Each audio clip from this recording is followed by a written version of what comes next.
The world is waiting on the next social media update after Iran's foreign minister posted a denial to President Trump's post that Iran and Israel had agreed to a complete and total ceasefire. We are yet to hear from Israel. Live from Sydney, this is Insight with me, Paul Allen, where we dive deeper into the latest headlines with crucial context and sharp analysis. Satellite images suggest the Iranian nuclear program is far from obliterated, and questions are being asked about the whereabouts of Iran's uranium stockpile. We assess whether the US attacks on Iran's nuclear facilities managed to achieve anything. Former CIA intelligence officer Paul Pillar is going to be joining us in just a few minutes. Meanwhile, Asian equities are shrugging off the Iranian foreign minister's warning that there's no ceasefire agreement yet with Israel. Oil's still trading weaker after President Trump talks up peace. Meanwhile, the July 9 deadline for Trump's tariffs is closing in. We're going to be live at the World Economic Forum in China's Tianjin to discuss whether businesses need to hope for the best but prepare for the worst.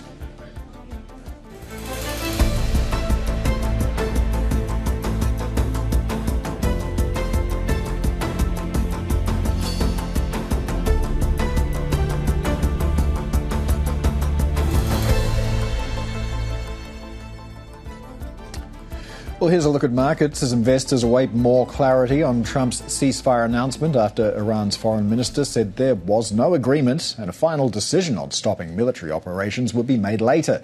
Israel also hasn't made any official comment on the agreement touted by Trump, and that's amid reports from Iranian media of powerful explosions in Tehran and other cities. Israeli officials have also reported intercepting Iranian drones. Well, we've got the market shrugging all of this off. Meanwhile, almost every major index in positive territory. We've got South Korea's Kospi performing very strongly, better by 2.6%. Seeing a lot of strength in Chinese equities as well. CSI 300 better by about 1%. Take a look at crude prices, though. Well, sinking like a stone, that old supply narrative creeping back in after the geopolitical risk appears to be receding. And an interesting footnote, crude is actually more volatile than Bitcoin at the moment. Some of those biggest market swings have been in crude. That risk premium from Brent getting a reset after Trump's ceasefire announcement itself, coming just hours after Iran fired missiles at a US base in Qatar. Now, that attack had all the hallmarks of an offer of de-escalation, with Iran saying it poses no danger to Qatar, which it called our friendly and brotherly country. President Trump also called the missile barrage very weak and thanked Tehran for signaling it in advance. Now, these latest developments come amid questions over the actual damage to Iran's nuclear capabilities inflicted by the US strikes.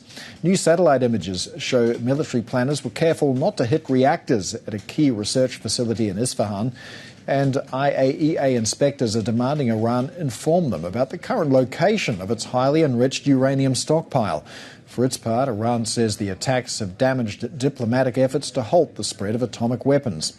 Also, US Vice President J.D. Vance is warning Iran that the US will not shy away from using more military force if it pursues nuclear weapons.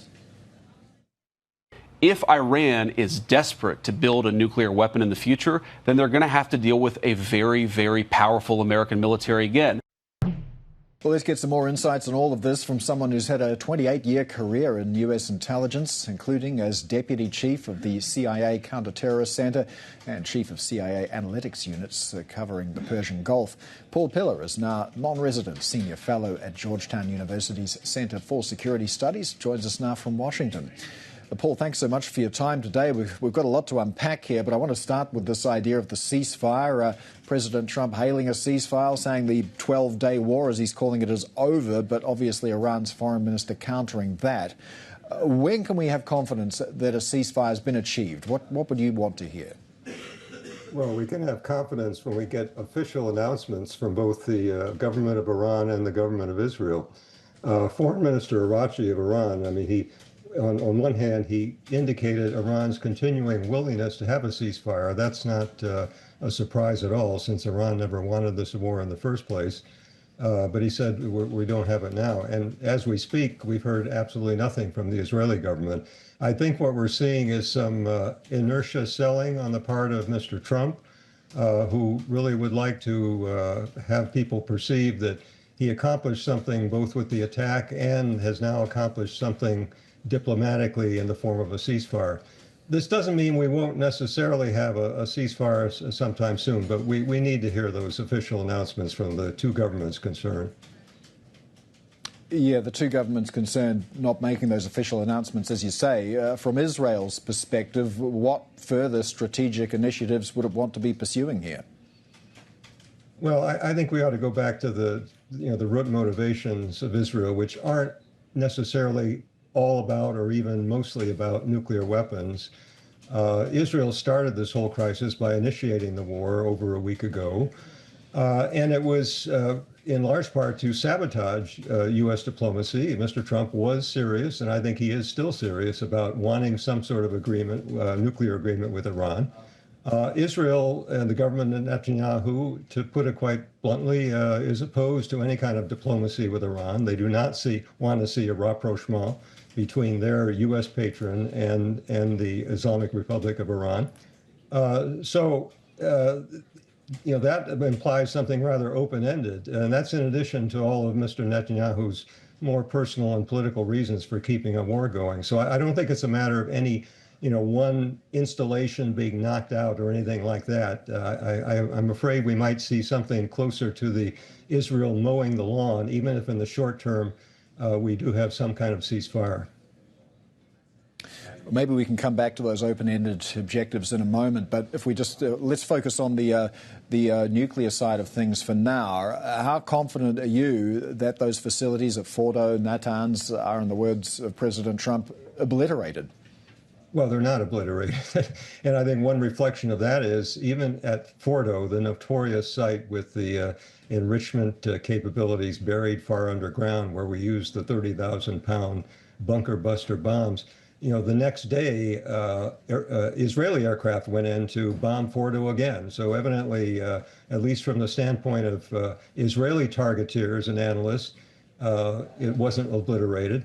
And I think even more importantly, there were numerous indications that the Iranians, expecting this kind of attack from the Americans, as well as from what they've sustained from the Israelis, had relocated much of their stockpile of partially enriched uranium and possibly some of the cascades of centrifuges as well. And that's part of what we and the IAEA, the International Monitoring Agency, simply don't know where that stuff is. But the bottom line is it's a dispersed, complex nuclear program, and you can't say that even if Fordo and Natanz, the key facilities, were bombed into obliteration, that you've eliminated the program. The program is not eliminated. Yeah, and there have been satellite images of trucks lined up at Fordo before that strike occurred. Right. Now, you are, of course, a former intelligence officer. Where do you rate missing weapons-grade uranium and centrifuges in Iran as a security risk? How serious is this? Well, we've had a nuclear program in Iran that goes back to the time of the Shah. I mean, that's nothing new. We're not talking about some new crisis here. And all the intelligence indications, certainly that come out of the U.S. intelligence community, have been that Iran has still not decided to build a nuclear weapon, or has initiated, or I should say resumed, because they were doing some of this stuff before 2003, weaponization or design of a weapon. What they've been doing ever since Mr. Trump pulled out of the previous nuclear agreement in 2018 is to increase this stockpile of up to 60%, which is kind of one level below what you need for weapons grade uranium. And so I don't consider that as a security risk per se. What I consider as a risk is if Iran were to be moved to actually make that decision finally to build a bomb. And I'm sorry to say that when you get attacked by a couple of other nuclear powers, it's hard to imagine any other thing that might move Iranian decision makers closer to that decision. That would be a threat. Indeed, they do offer the ultimate security guarantee. But with that in mind, what was the least worst option, striking Iran or sitting back and doing nothing? It's not a matter of sitting back and doing nothing. It's a matter of using diplomacy, which has worked in the past. We had the Joint Comprehensive Plan of Action, which is the title of the nuclear agreement that was signed in 2015. That closed all possible avenues to an Iranian nuclear weapon. The Iranians got rid of 97% of their enriched uranium. They filled the nuclear reactor with concrete. They subjected themselves to the most intrusive international monitoring arrangement that any country has ever voluntarily agreed to. And according to the IAEA, they scrupulously observed all the limitations under that agreement for the next 3 years. In fact, they continue to observe the limitations for another year after Mr. Trump reneged on the agreement. So diplomacy works. And we can still hope that diplomacy will work again with a new agreement, but that's certainly not doing nothing. Well, it seems like a good place to circle back to your earlier observation that Israel, to a degree, sabotaged diplomacy with perhaps a more open-ended strategic objective in mind. What is that? Is that regime change? I think the Israeli government would be happy with, you might call it regime change. It's more kind of regime destruction and chaos. They probably would be most pleased with a very weakened, fractionated, chaotic Iran, not capable of doing much of anything beyond its borders, but not necessarily producing any kind of regime that you or I in the West might be quite comfortable with. In fact, probably the Israelis would not want to see something like a moderate democracy emerging in Iran, because they would no longer be able to point to Iran as the supposed source of all difficulties in the Middle East. But there's no question, when you look at the targets that the Israelis have struck, which have gone far beyond anything related to the nuclear program, or even beyond just military targets, things like the public broadcasting system and the homes of senior officials. They want to cause chaos. They do want to break down this regime. Call it regime change if you will, but I would not be optimistic about what would emerge on the other end. Yes, indeed, to your point, one of the targets was a notorious prison for housing political prisoners. The doors got blown off that as well. Yeah. If you were to consider what's in store over the next few weeks, could you unpack perhaps a best and a worst case scenario for us? Well, I think, first of all, I think there will probably be some sort of ceasefire, even if it's not on the timescale that Mr. Trump mentioned in his social media post. But then the issue of the continued existence of Iranian nuclear materials and a nuclear program that wasn't obliterated will keep coming up. And I think the Israelis, if no one else, are going to continue to raise that subject. And Mr. Netanyahu will certainly continue to press President Trump to stay involved militarily and not just diplomatically. And that the Israeli objective of sabotaging diplomacy and trying to avoid any kind of new agreement or rapprochement with Iran is still there. So best case, whatever ceasefire we get holds for at least a decent interval, and one hopes that there will be enough pressure back here in the United States on the administration to keep things peaceful and not to go back to war. Worst case, any kind of ceasefire breaks down pretty quickly, and we have an endless war. What the Israelis would call mowing the lawn, but in this case, it involves the United States, which goes after more and more targets on Iran, and we simply don't see an end to it. All right, Paul Pillar, former CIA Deputy Chief of the Counterterrorist Center, thank you so much for joining us today with your analysis. Still to come on Insight, we're going to be live from the Chinese city of Tianjin, where the World Economic Forum's annual meeting of the new champions is getting underway. Our Chief North Asia correspondent Stephen Engel joins us now. Steve, what's on the agenda? Oh, it's well underway. We've been doing it all morning. We're going to be here all day tomorrow as well. And we have another interview coming up. We're going to talk Chinese AI. Just how far is this DeepSeek moment going to go? And how can these AI, large language models, and all the different businesses tied to AI, generative AI, cognitive AI, embodied AI, when are they going to be able to monetize their businesses here in China? We're going to talk that with Henry He. He's the Kingsoft Cloud CFO and Executive Director. Also later, we're going to talk to Ben Simpfendorfer, Olivia Wyman partner, about the Chinese economy. Obviously, a lot of external shocks posed to the Chinese economy as they try to put a floor on the moribund property market and the like. Lots coming up. This is Bloomberg.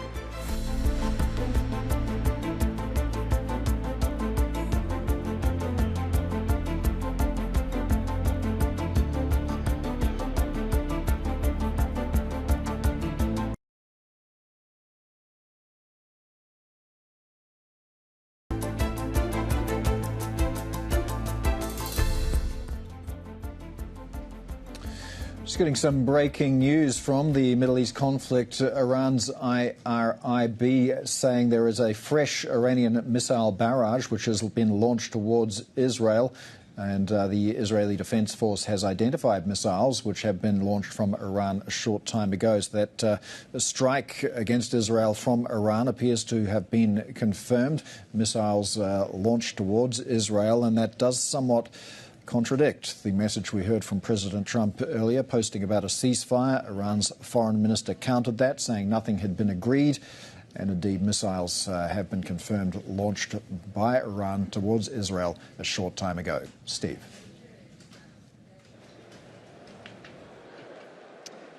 Yeah, thanks, Paul. We're going to continue our conversation now that we had in the last hour with Joe Nye of McKinsey. He's the Global or Greater China Chairman, about AI in China.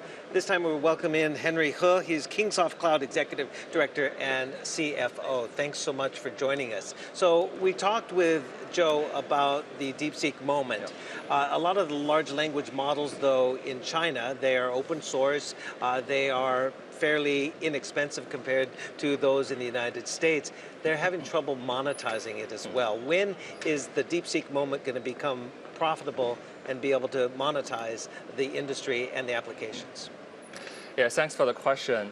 I think there are a few things in my mind. First of all, if you look at about past probably 30, 40 years, every major technology evolution took a lot of time for the society to understand that. For example, mainframe, PC, mobile, and the cloud all took few years that societies, people, and the technologies themselves can be well educated. But this time, given the DeepSeek and AI and all the great technology here, all the society get great attention about what they can do. The second part is really about when you think about the DeepSeek, it's actually lower a lot of the cost entry barriers for many of the users and enterprises. Historically, you need to spend probably a few $1 million to try that and have a flavor of AI. But today, a few million RMB can help many of the Chinese enterprises to actually try and see what AI can produce a real value. I think that's actually the great moment for the enterprises in China to really use the AI at the start. But to your point regarding the business model, I think today is early age. I think many of the paradigm has not been well defined. And I think the business model itself need to be redefined as well. Yeah, what are you seeing, though, on enterprises' ability and willingness to fork over the CapEx needed to employ their own AI solutions when the lifecycle management speed is so quick, right? The large language modules are coming out with new versions quicker than business plans are coming out. I think the model itself become actually more smarter. I think that's one point. The second part is the model itself, right now, is not really about foundation model. It's actually go into deeper to the workflow. It's changing the decision process. Last year, people were talking about the performance of the model itself, but this year, people were talking about part of the decision process for management, what kind of impact and results you can get. I think that's actually transition to applications and a real results driven is actually a very pivot moment for the model can be monetized as the first step. But I agree with you, it's a very early age, but I think the business model itself will be changed to redefine the paradigm of the AI to generate the value for that. So speaking of the different types of AI, I mean, we know that embodied AI is popular right now because companies come up with some sort of boxable application or humanoid robot. But then cognitive AI is sort of in the digital realm. Where's the better, more exciting developments happening? I agree with you. I think massive data, limited rules, and some scenarios you can link directly for the production activities will be the first wave to see the value of AI. For example, in the healthcare space, in the financial services sectors, those data are already there. And the foundation of the IT of certain sectors are already well established. the model can actually generate a faster value for other sectors. So I think, in my view, I think the data, especially from the data labeling and the data management, is actually a very important foundation for the model can be useful for the real applications. So what's the outlook, though, for Kingsoft Cloud? Because in the first quarter, there's some cost pressures. Obviously, I think your OpEx was up some 17%. That's going to squeeze your margins and maybe squeeze, profitability for the full year. When do you see things evening out a little bit for Kingsoft Cloud? Sure. When I look at probably 15 years ago, when the cloud became the first wave of technology change at the time, people were talking about the profits and the margins and pressures, especially for the capex. But after 10 years, you see today, the cloud itself industry become very attractive. I think the same thing for AI. Today, we're actually making more investment because, in my view, the AI actually changing the economics from supply-driven to the demand-driven, which means that capex is not a limit variables for the input of the growth. Because when you see the AI actually coming across for different verticals and different sectors, as I mentioned, smart manufacturing, financial services, healthcare, and all the different industries, the demand is there. So that's why if you look at even the US public companies, the leading players, for example, Microsoft, they revise up a lot of capex.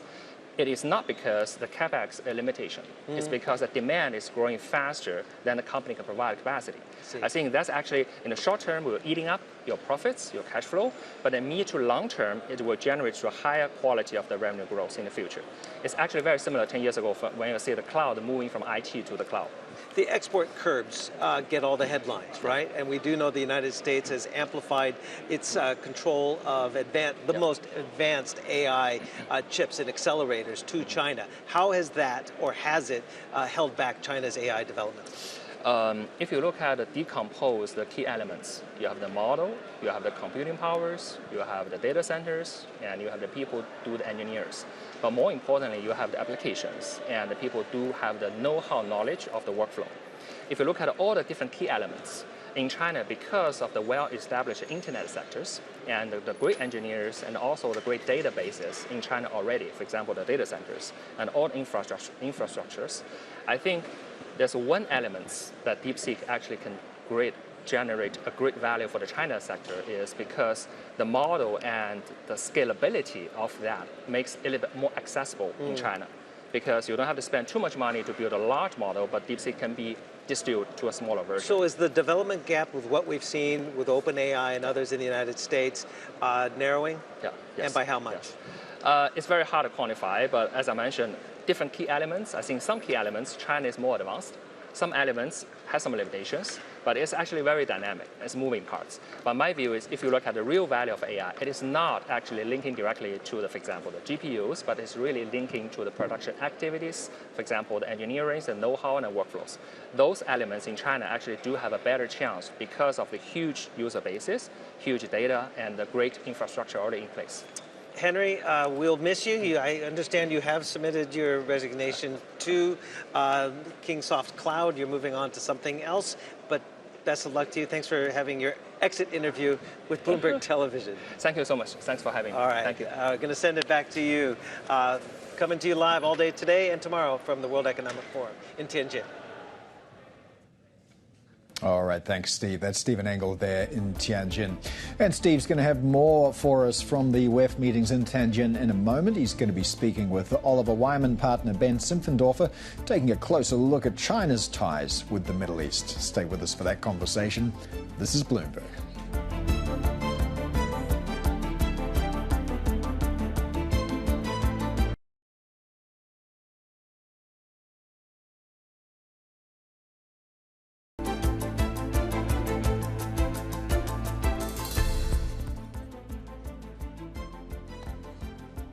There you're seeing some live pictures of Tel Aviv. Air raid sirens going again. Iran has announced that it has launched a fresh barrage of missiles towards Israel, and the Israeli Defense Force has said there has been another wave of missiles detected as well. So A nervous wait there for the residents of Tel Aviv. And of course, we had heard from President Trump in a Truth Social post saying that there's a complete and total ceasefire. Iran's foreign minister moving to contradict that claim. So no confirmation of a ceasefire from Iran or Israel at this stage, although, to be fair, Trump did say that ceasefire was due to come into effect at the top of the hour. So we're not there yet. In the meantime, it appears more Iranian missiles on their way to Tel Aviv. Let's get more on the situation here. We're joined by Oumanna Bercetche, Horizon's Middle East and Africa anchor in Dubai. So, Oumanna, this situation remaining in a state of flux, what do we know about the state of this truce? Is it still going to happen? Well, first of all, we're waiting to hear official comments both from Israel and from Iran. The only thing that we're going on as of now is that post that President Trump put up on Truth Social indicating that the two sides had actually agreed to a ceasefire and calling this what he is describing the end of the 12-day war. Now, later on, a few hours afterwards, the Iranian foreign minister did put up a post on X saying that while there is no ceasefire agreement, his country had no intention to keep responding to Israeli attacks after 4 a.m. Tehran time. Now, that was a couple of hours ago, and the latest reporting suggests that there is indeed another volley of ballistic missiles that have been directed towards Israel just in the last hour. So as it stands, it is unclear that the ceasefire has been implemented. We're also awaiting official response from Israel. Now, as you mentioned, technically the ceasefire isn't supposed to go into place until the top of the hour, so there's still perhaps another 30-minute window. But what it does tell you is Iran is attempting to keep pounding Israel, so to speak, until the very last second. So questions remain as to whether the ceasefire is actually going to be implemented, respected, and also how long the ceasefire will actually last for. And again, this comes back to the question of whether Iran will look to return back to the negotiating table. What happens from here onwards? What happens to their nuclear stockpile? All of these are big questions. And ultimately, it is still a very perilous time for the region because it is unclear that after this 12-day war, which is what President Trump is describing it, that the region is in a more stable place than it was before.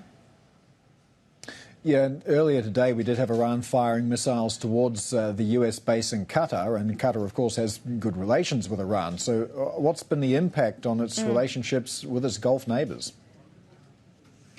Look, it's been an extremely tense 24 hours. When the news broke yesterday that the airspace over Qatar had been closed, there was an anticipation that something was going to happen. In the end, what did transpire was what is being described as a very telegraphed, choreographed attack on the U.S. airbase, Al Udeid airbase in Qatar, the largest in the region. No fatalities, no injured have been recorded. Also very symbolic because Iran fired the same number of ballistic missiles as the U.S. actually used in their own strikes on Iran over the weekend. So another symbolic gesture there. And it appears as though the retaliation to the U.S. strikes for the time being seems to have occurred. So we're not anticipating or expecting any further retaliation from Iran with respect to those strikes that took place over the weekend. Now, the fact that they chose to strike at a base in Qatar was a little bit surprising, especially because Qatar have played a key mediator role in terms of trying to get this U.S.-Iran nuclear deal across the line. They are perhaps one of the only allies that Iran have in the region. And Qatar have posited themselves as a mediator between all sides. They've been very active on other discussions as well when you talk about Gaza and the ceasefire in Gaza. And so the fact that Iran went down this route, I think, raises a lot of eyebrows and does tell you that looking ahead, other countries in the Gulf may be on slightly more alert because it raises the possibility of a potential strike at some point in the future should the U.S. decide to militarily intervene again on other assets in the Gulf region. All right, Horizon's Middle East and Africa anchor Oumanna Bercetche there in Dubai. Well, let's get back to the event in Tianjin now with our Chief North Asia correspondent Stephen Engel standing by with our next guest. Steve. Yeah, let's talk a little bit more about the economic impact and how that might be felt here in China and the rest of Asia. Ben Simpfendorfer is Olivia Wyman partner. Thank you so much for joining us. What was your first blush reaction when you heard, of course, about the strike and then the different scenarios of retaliation? And it seems like they found an off-ramp, at least for now, but still there is the potential for an oil shock. So what's your big case outlook for the risks? Well, for Asia, the risks are enormous. You know, we import nearly anywhere from 50 to 75% of our oil. China is a major oil importer and has looked to diversify over the last 10 years or so, but nevertheless is still heavily reliant on imported oil, especially from the Middle East. So that was the main risk. Higher prices and a potential disruption to supply. And not just to China. I think 80% of the oil that flows through the Strait of Hormuz goes to Asia. So closing down, that was one of the worst case scenarios if Iran closed down the Strait of Hormuz. Absolutely. So manufacturers around the region are breathing a sigh of relief, at least temporarily, but we still have to stay watchful. Of course, there is concerns that tensions could yet rise again. How much of a shock would $130 a barrel crude be to the Chinese economy that is diversifying its energy mix, but still is highly reliant on oil imports? A significant shock, especially at a time when manufacturers are grappling with deflation. Prices are falling. If their input costs were to rise and rise significantly, that would put them under enormous pressure, especially at a time when many are looking to divert sales of goods that once would have been destined for the US, now to other markets. So they're already facing quite a challenging situation. So I think it was Morgan Stanley that called this China's 3D challenge, and that is debt, deflation, as you mentioned, and also, of course, demographics. But then there's also Donald Trump and the diplomacy efforts, right? So where are we on the deflationary trends in China? Have they arrested it, or is it still going to continue? Because factory gate deflation has been 2.5 years running. So factories are surviving, not thriving.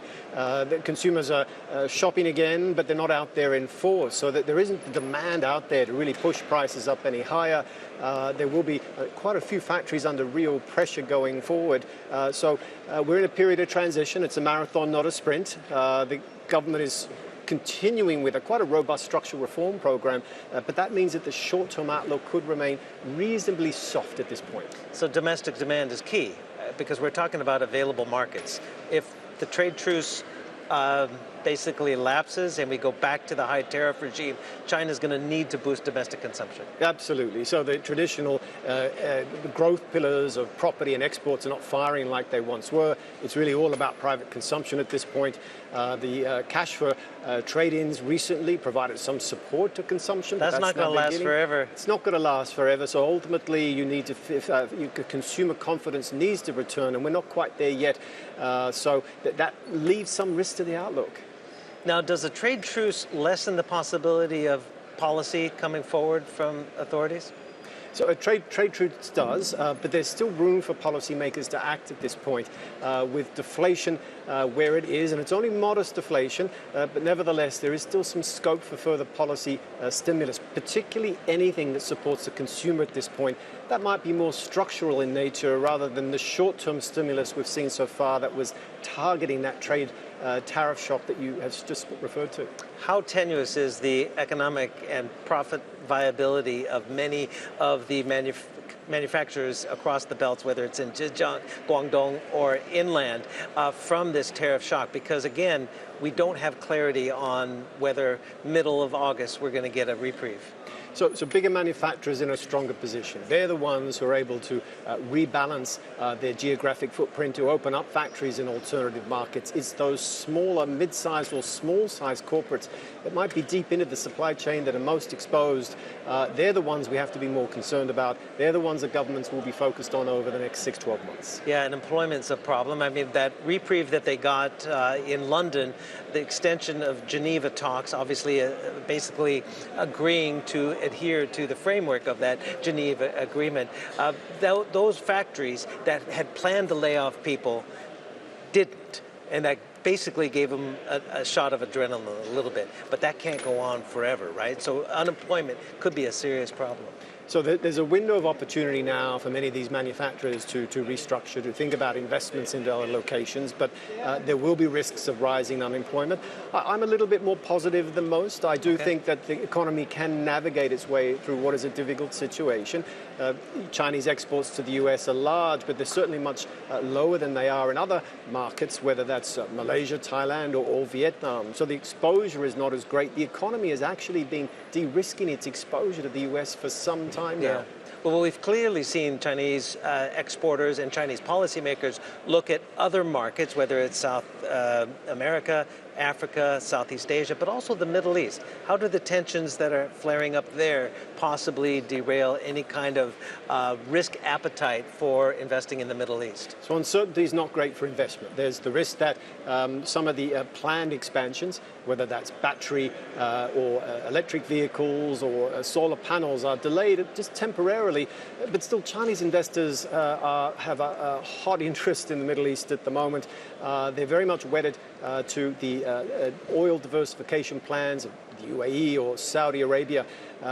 Chinese investment into Saudi Arabia over the last 12 months, it was the biggest source of greenfield investment compared to any other market. So there's genuine excitement there. So it's a pause, but not a postponement permanent. What about the possible weaponization of the renminbi? I mean, we do know Pan Gongsheng, the PBOC governor, did talk a lot about the further push for the internationalization of the renminbi. He again talked about special drawing rights from the IMF. He talked about a number of different things to get the renminbi used in global trade and trade settlement. It's still a long haul, right? Would devaluing the yuan at this time in the face of these tariff issues be a good idea or limiting? Devaluation would be a challenge. It may weaken confidence in using the renminbi as a settlement currency. The currency has been enjoying some gains, as you've just mentioned, as a good settlement currency, and we've seen its share of overall settlement grow. But there's still work to be done. Usually there's always a Chinese party, and most often the exchange is with a Southeast Asian or similar partner. It's still some way from becoming a true global reserve currency. So a strong renminbi is important to continued internationalization going forward. What's front and center of your concerns and opportunities right now?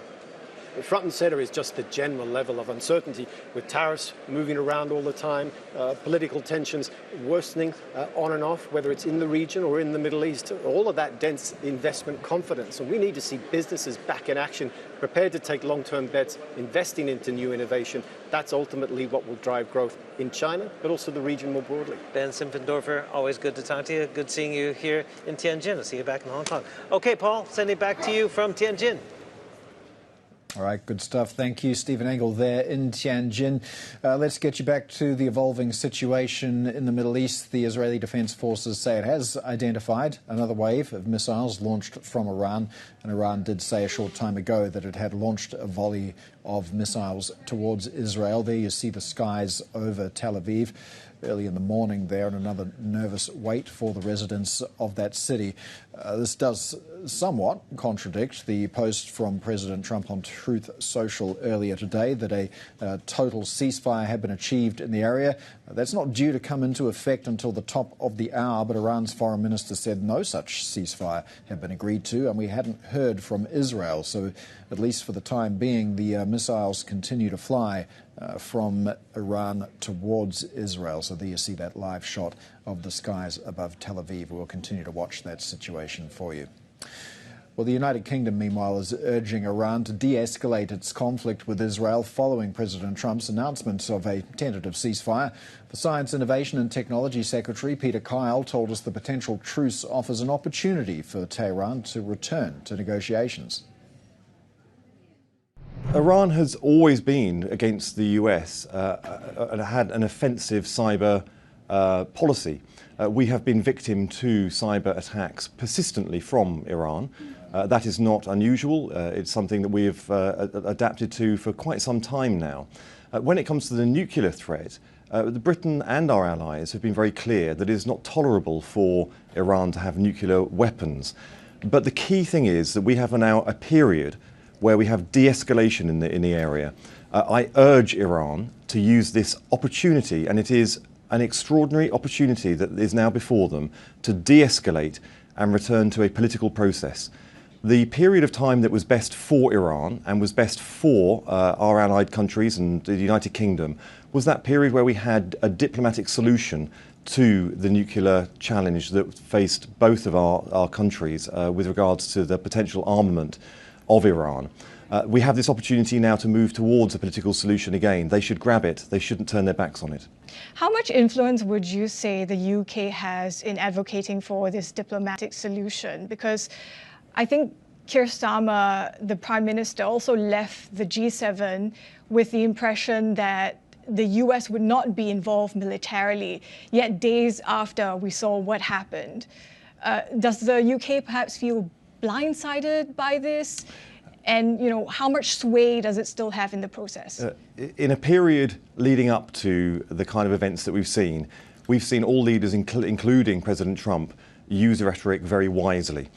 So let's just focus on what action has happened, and let's focus on this moment in time where we have some absolute categoric facts. The facts are there has been a moment of military escalation. We're now in a period of de-escalation. That needs to be grabbed with both hands by all parties to move towards a political solution. That is the only way that we will deliver peace for the region. And that peace has a purpose, because on the back of that peace we can then start building the kind of economic prosperity that all parts of the Middle East is so desperate for. Secretary, the truth is, though, the reality is that those facts move very quickly. The reality changes very quickly under the style of leadership that we've come to expect from President Trump. And I do wonder, and I think this probably goes to Avril's question, do you have to change the way that the UK government sort of strategises and implements policy, given how unpredictable the external environment can be? The case in point would be that European leaders were planning to sort of have their own approach to a diplomatic approach when, of course, the US acted over the weekend. We have set a long-term strategy for Britain, for our economy, for our society, and certainly when it comes to science and innovation and our embracement of digital technology. So this provides a great platform for building stability into Britain, but also with our international allies and investors into Britain. That is what is really delivering for Britain. And you'll see that we've struck 3 trade deals just in the 11 months that we've been in office. This shows a strategic, long-term approach to managing our country. And I think it stands us in very good stead, not just with the United States, but our other international allies too. That's UK Science and Technology Secretary Peter Kyle there, speaking with Bloomberg's Avril Hong and Heidi Straub-Watts. Still to come, we hear why former Fed Vice Chair Richard Clarida is seeing a small risk of stagflation in the US in the coming months. This is Bloomberg.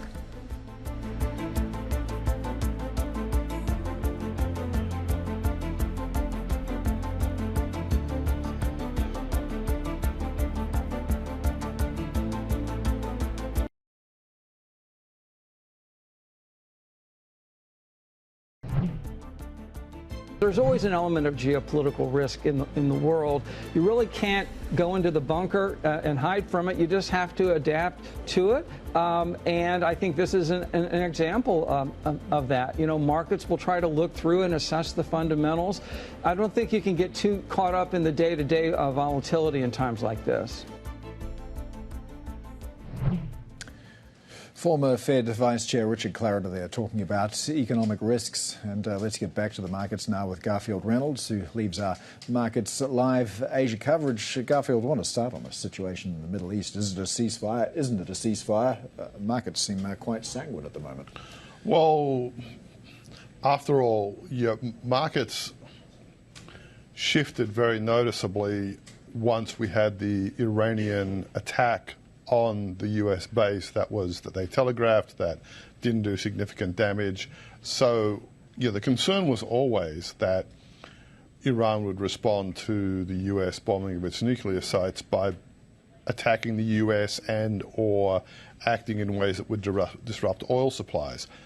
Those two things are not really still looking like they're going to occur. So for the moment, markets are looking through the apparent continuation of hostilities between Iran and Israel. Perhaps traders are assuming that this will fade away in about 10 minutes or less than 10 minutes when the somewhat soft deadline for the ceasefire to occur is due. We'll just have to see how it goes. The one thing that has happened is that crude oil has retraced some of its declines that came on this morning after President Trump announced the ceasefire. So that signals there is some acknowledgement of concerns that this ceasefire might be a bit porous. But for the moment, especially when you look at what equities are doing and even what emerging market currencies are doing against the dollar, it's clear that traders are anticipating that the big risk of developments in the Middle East that would seriously impact the global economy, those are seen as being off the table as things stand now, even with continued exchanges of fire between Israel and Iran. We're just seeing at the bottom of the screen there that Israel's emergency services saying there are 3 people killed in this most recent attack, and as you say, the soft deadline for the ceasefire now, a little over 6 minutes away, so we'll wait and see. In this environment, is it somewhat surprising that we're not seeing havens catching more of a bid? I mean, we did just have a pretty decent JGB 20-year auction, but where else is the safe money heading? Well, safe money, I think, is heading into tech stocks. It would seem.